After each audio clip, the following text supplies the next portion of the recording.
such a beautiful day, and I hope that my Wi-Fi will not go glitchy today. It's Optus, what can I do?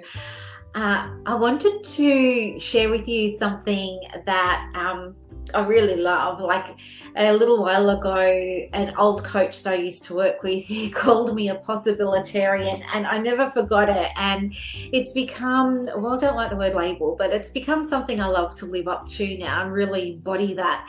But there's a little bit of a story behind it, and I'll go into it in more detail, of course, on the podcast, which I recorded this morning, so you can listen tomorrow.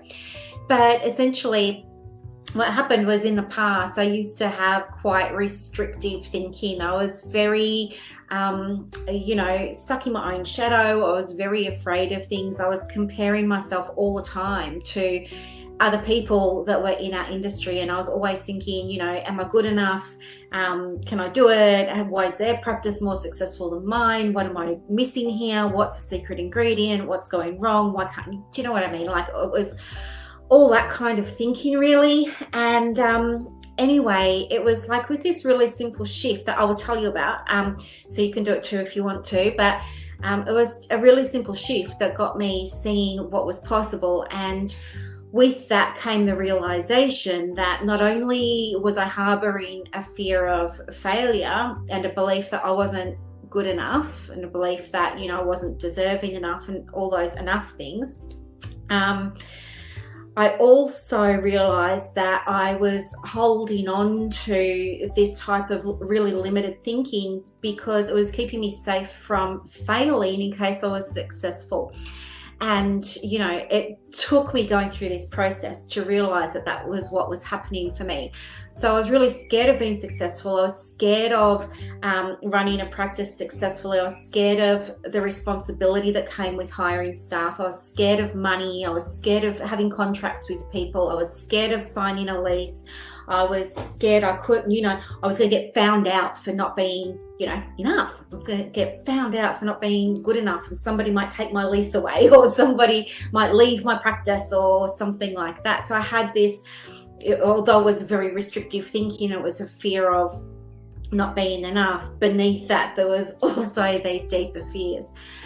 But what turned it all around for me was, I guess, becoming aware of that. And the way that I did that was by keeping a logbook, which was really so arduous and laborious and painful. And I hated every minute of it, because when I was writing down the thoughts that are coming to my mind, it was only like putting it there in black and white. I think when I'm thinking about things, it's just kind of private and it's in my mind. But when I put it on paper, it makes it real and it makes it in the world.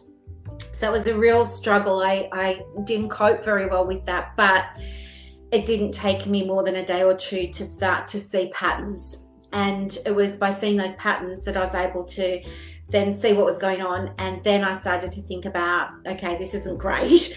And it was my coach at the time that was helping me by saying to me, look, you've traveled all over the world. You've gone and spoken to all the spiritual people. You've got the knowledge. Why aren't you using it for yourself?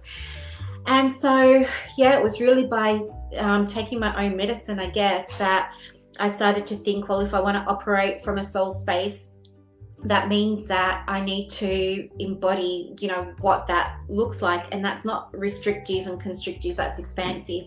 And so what would an expansive mindset look like for me? And what I came up with was, instead of saying I can't, why can't I, this isn't fair, and all those embarrassing things that we think about, I changed that just as an experiment for myself. And I started to be conscious about when those thoughts were coming, so that I could swap them out for something else, which was how can I. So just 3 words, right, which sounds so simple, but they changed my life, they changed my practice. And all of a sudden, when I started saying, well, you know what, it's a done thing, let's imagine I've already got it, how did I do it? Things just started happening for me. And when I started saying to myself, I want that, how can I make it happen? I was able to do things that I never thought I would ever be capable of doing. And I mean things like 2 best-selling books in 1 year,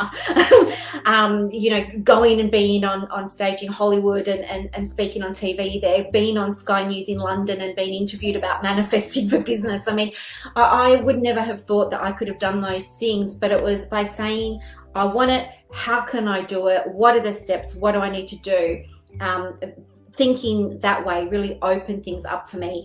And so now I'm very much a possibilitarian and it's so ingrained in me now that even when I'm working, like I've got a couple of little groups of women that I love working with, and sometimes they can't see what's possible for them, and so I love to be able to help them see their blind spots, and I can see what they're capable of when they can't, when they're in that sort of space, when they're in that fog and they just can't see it. That's where I shine, and I love supporting them through that. And even with my one-to-one clients, whether it's supervision or coaching or mentoring, and so it's one of the things that I really embody, and I'm sharing it with you today, even though it's like difficult for me to talk about, because I want you to listen to this and feel changed as a result of it. And if you can, just as an experiment yourself, next time you catch yourself thinking that you can't do something, or something's not available to you because you're not rich enough, pretty enough, skinny enough, good enough, lovable, whatever it is enough, I want you to catch that thinking and say, how can I do it?